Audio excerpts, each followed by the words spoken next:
What's going on? It's your boy Haize, and I have a secret to tell you guys. Come here, come here, come here, come here. I have gas. Not what you think, not what you think, not what you think. We have gear acquisition syndrome. That's the main discussion topic on this week's episode of the Awakened Soul podcast.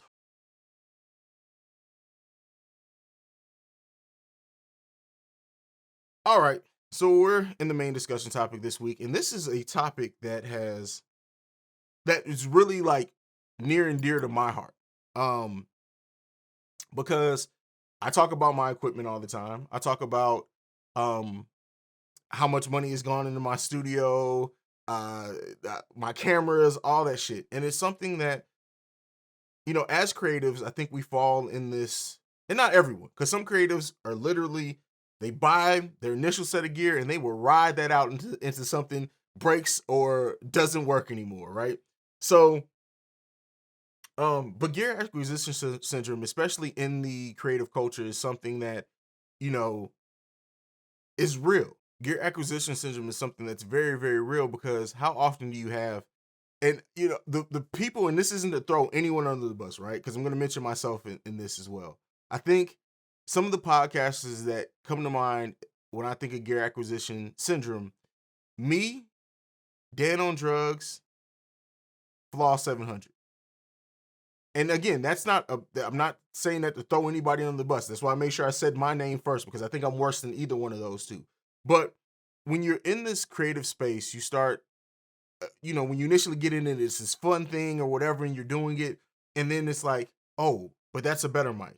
Oh, but that's a better light. And it's even worse if you get into video. Like my people who are podcasters and YouTubers who are video creatives, it's I had to make the decision, right, to not buy another camera. Because they're like, cameras are coming out at such fast pace now. Now, like when I bought my camera, it was a 6K camera. There was no other 6K cameras really on the market. And then now 8K cameras are becoming the rage, and it's like, wow, whoa, hold on. I don't even use the 6K on my camera usually. But I think we are, when we're creating, right, we look for gear initially that's going to make us either sound, look the best possible, and then there's this constant thing of improvement. And as technology grows at such a rapid pace, we can never stay ahead of it. There will literally always be something that's better than what you had before, that does or adds a new level of functionality. For example, I had this Focusrite, with the 18i8, one a great Focusrite that had 4 mic inputs or whatever. The Rodecaster Pro came out with that has still 4 mic inputs, but has the additional soundboard built in. And I had to have it, even though my interface at that time was working perfectly fine. And I even have I worked out a software ability to have a soundboard. I did not need this Rodecaster Pro when I come back and look at it. Now, yes, it does make a lot of things easier. It does simplify my process. I wasn't doing video at the time, but it even helps more so with video now, because I'm able to have my good mic go directly into my camera and get great audio that way. But we are constantly looking for equipment to improve our creativity or improve the quality. And the reason why gear acquisition syndrome is something that it's not necessarily bad, but more than likely it is. And some people are able to manage it a little bit better, is because, like I said, we can never stay ahead of it. And a lot of times we have gear that's more than capable enough to get what we want out of it if we learn it a little bit more. I can't stress enough how, like I said, I talk about it a lot on this podcast. I talk about the fact of how I have an actual cinema camera. It's used to make movies. That's why my videos look so good, XYZ. There are times where I force myself to use my old camera, and there's actually, this isn't a shameless plug, but I'm gonna admit it. I'm gonna be doing one of the what's in my camera bag videos, and just talking about like my camera setup on the Legacy Visions YouTube channel, where I'm gonna be doing a little bit more of like the video creation side of tips and tutorials over there. If you are interested in that, if not, it's absolutely fine. Um, and when I was doing this, I had to use my old camera. I forced myself to use my old camera so I can have my new camera in frame, because I'm talking about it, so I can have it in hand. And I'm looking at this thing, and now that I've learned different things with video, since I'm doing video more professionally now and as a side gig, um, I things that I've learned, I'm now applying into my older camera, my first camera, and I'm like, damn, this video looks amazing. Like, this looks damn near as good as my professional camera. And it's like, did I really need to spend the additional freaking $4,000 on a cinema camera when I had a perfectly good $900 camera that does probably about 85 to 90% of what my cinema camera does. Um, but I like I said, and this is something that I wanted to talk about because I suffer from it. I just got a drone, right? Just got a drone. Now, that's a little bit different because that does something that I couldn't do with any of my current equipment. But when I look at like specifically over the last 2 years, I've easily spent upwards of $10,000 on equipment. Easily, easily. That's probably undercutting it some if I'm being honest. But I think this where come for me, where stuff becomes special for me as a creative, it's not necessarily the gear in of itself, but the quality of the content. And we think that buying and purchasing this gear is going to necessarily improve it. And usually buying more gear, throwing new gear at something, unless it's an absolute need. For example, if you need an LED light that does 15 colors and all you have is one LED light that only does white, that's different. You're buying that because it absolutely does a functionality that you could not get before. But when we look at it and thinking that gear just automatically improves quality, it doesn't. It doesn't. And I know there's this whole thing on YouTube of gear doesn't matter. I don't say that. I don't think that enough, right? I don't think that gear doesn't matter at all. It is how you use the gear, but also some gear does add some things that you just can't do. For example, I was looking for another camera um for my wedding work, and I wanted a camera that had better autofocus than what my camera does. My camera, some, again, for those who don't know, most cinema cameras that are used for movies don't have autofocus at all because the director they have what's called a focus puller. It's somebody who literally sits with a monitor and a device that changes the focus of the camera, who knows what they're doing, as the director more so just focus and the cinematographer focus on the framing and the camera movements and the cinematography. Um, and so mine doesn't have great autofocus. If you notice sometimes in my videos, it'll drift a little bit, but it usually comes back to me pretty quick because I've tweaked the settings. So I was looking for another camera, a camera that I wanted to use on my gimbal for different angles while I had my main camera focused in on the bride or the groom or whatever. And my mind initially went to this Sony camera, which was another $4,000. And I was like, which has different lenses than my camera. So I would have had to invest in a different lens system. And for the longest, that's what I was going to spend.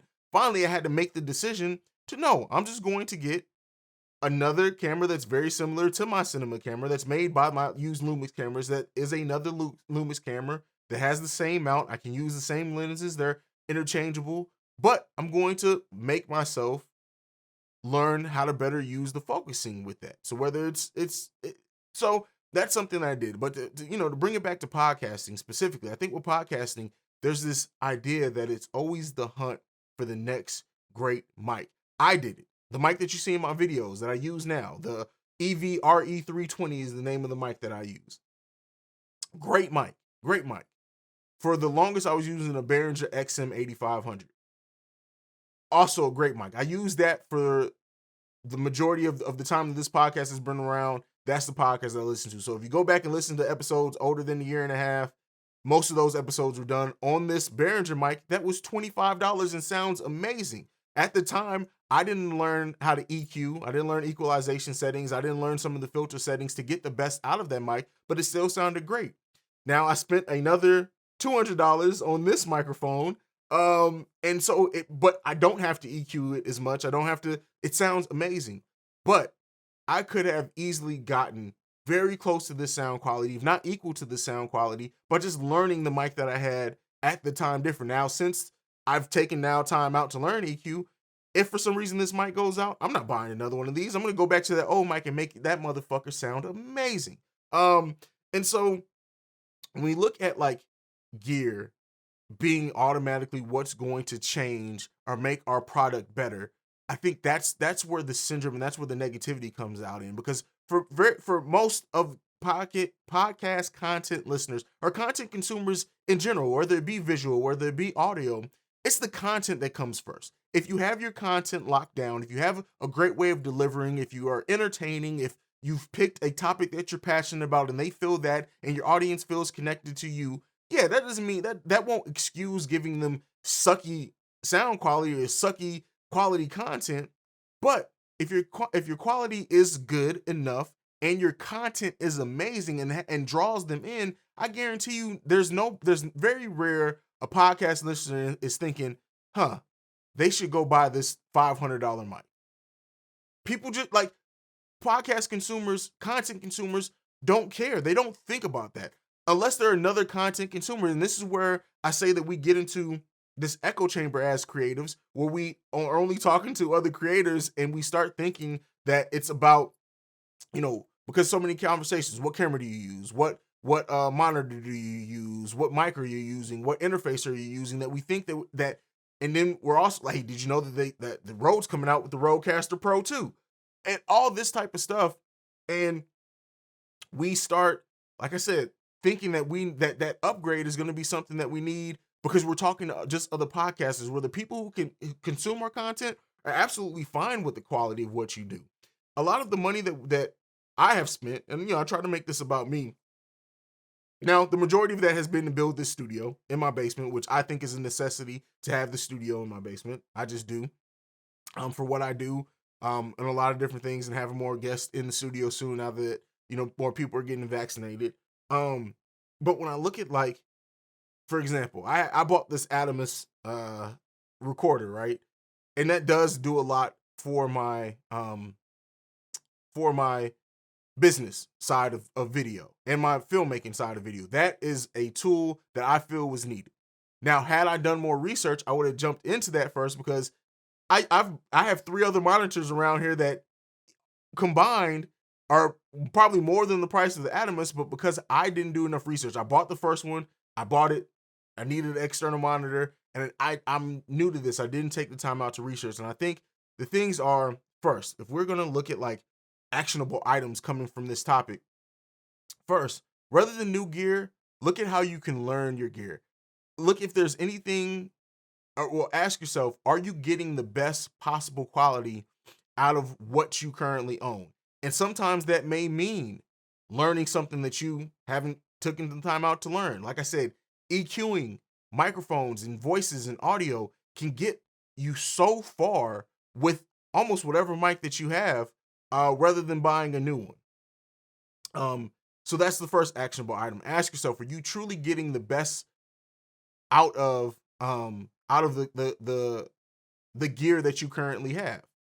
Number 2,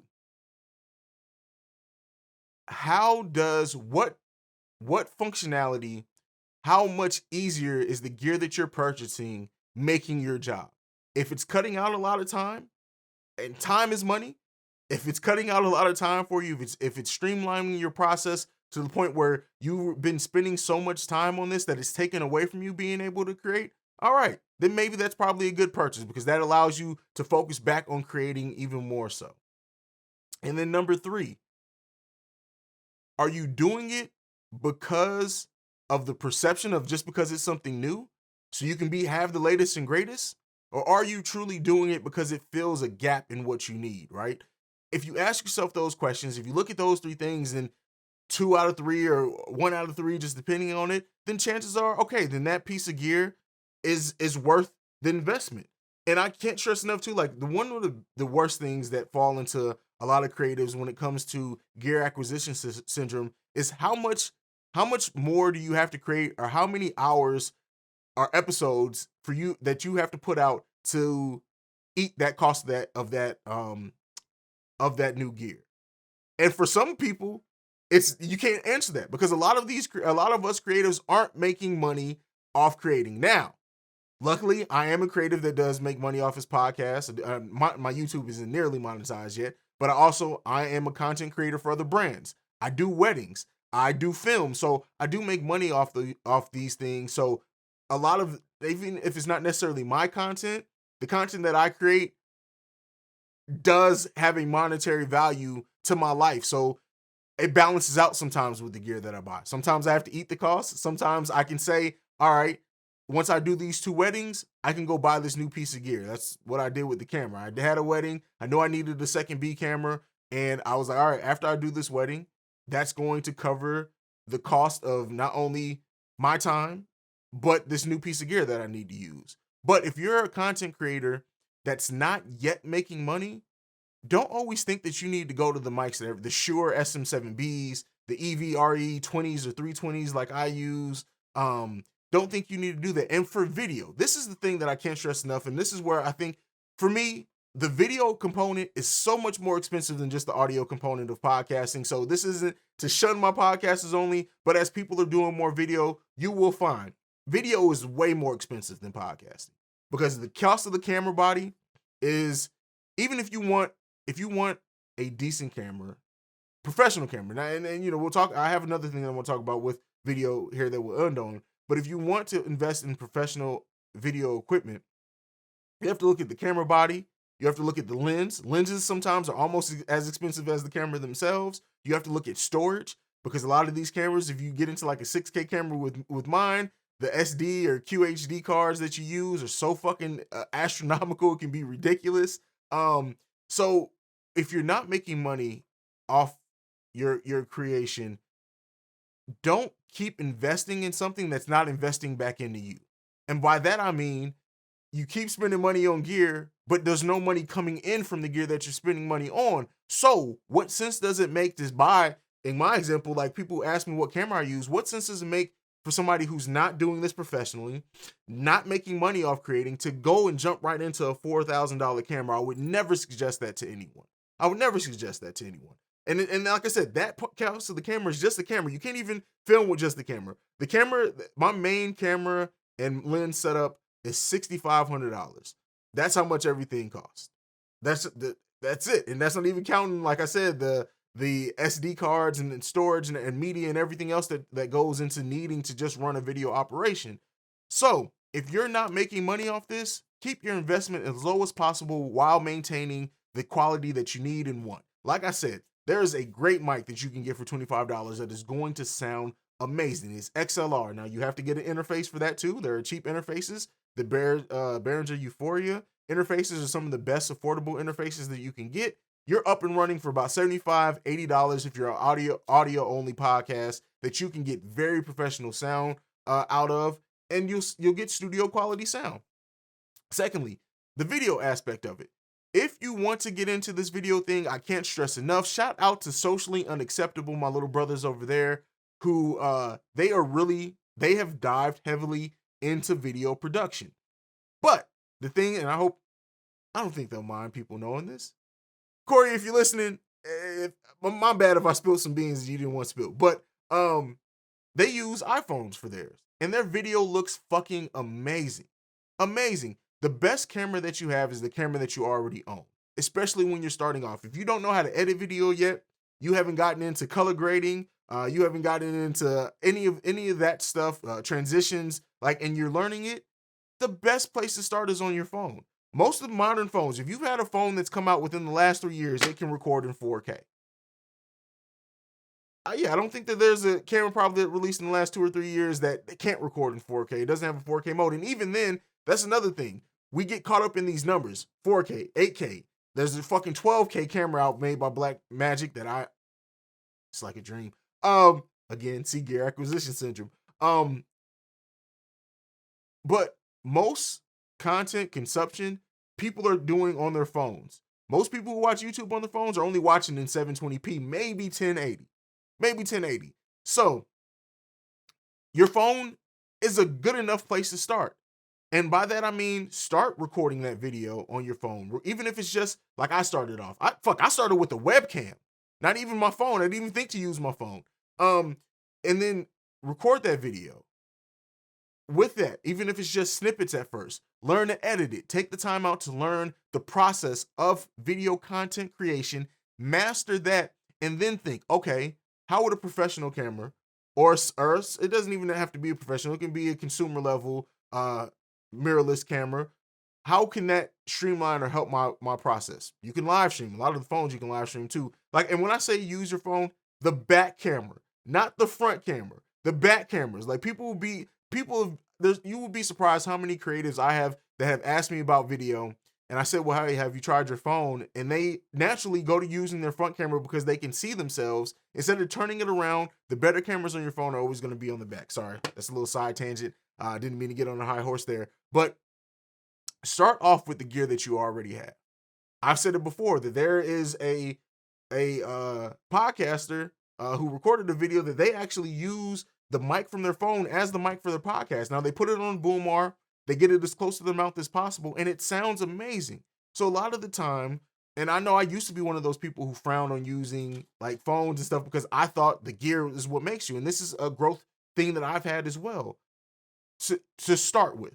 Start with what you already have. Start with the tools that are available. Start in if you're going to invest in gear that isn't breaking your bank, that you can. If you can only spend $15 on a mic, research and look the best $15 mic that you can buy for that price, and then use that, whether it be USB, XLR, or whatever else, and then learn the craft. Actually take the time out to learn these things. I know content creation is fun. Being able to just sit down in front of a mic, add some intro or outro and upload it is fine. But if you really take the time out, and this is why like something like Anchor, I could never use. I think my podcast is listed on Anchor just as another place to listen, but I can never use it as a recording and editing suite for me because it doesn't allow you to do the EQ. It doesn't allow you to use like the same thing that is the easy thing about uploading to Anchor sometimes harpens us to think that we have to get better gear because we didn't learn the tools. Take the time out. If this is something you're truly passionate about, like, and this is not a knock on the people who just want to record, upload, and go the fuck on about their business.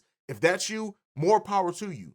But I'm specifically the people who just want to throw gear and want to do this professionally, actually take the time out to learn it, learn the tricks of the trade, learn how to better edit, learn how to better EQ, learn how to get the most out of what you already have before you go into something else. I have personally made the commitment to not purchasing any more gear for 2 years, unless something I have malfunctions or it's needed for a specific job.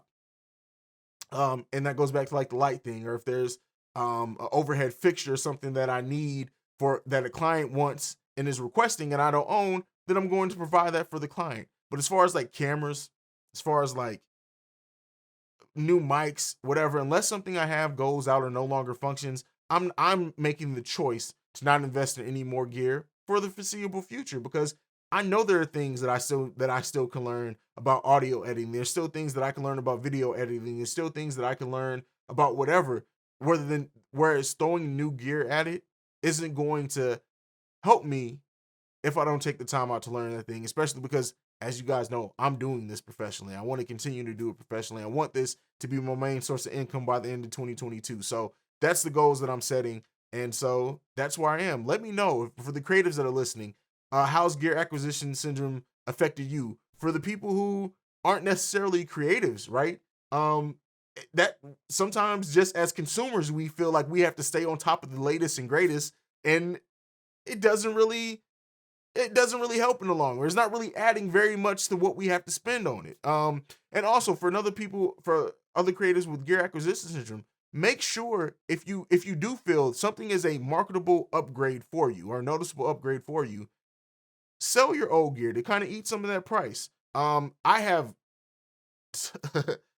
I have totes and totes full of shit. Like I went through my shit the other day and I put some stuff up for sale on Twitter that people saw, but I have, for example, like I can literally do 3 different, and keep in mind, I have 2 separate recording stations set up in my studio right now. One that the Awakened Souls run from, and then one that that the new stuff that I do with the video channel is going to be run on the other side. I have 2 completely different recording setups, full audio, video, computers, everything. 2 completely different stations in my studio. I can make 3 more stations based off the gear that I have. That's just in storage. So I'll probably be selling a little bit more to it, just holding on to it. But gear acquisition syndrome, let me know how it affects you, if it has affected you. I'm Haize. This has been the Awakened Soul Podcast. You can follow us at Awakened Soul Pod. You can send us any feedback, questions, comments, concerns, theawakenedsoulpod@gmail.com. You can also send us a voicemail, 614-547-2039. Yeah, that's the right number. We are the #1 podcast for the culture, and this week, we're out. Peace. This has been a presentation of the Breaks Media.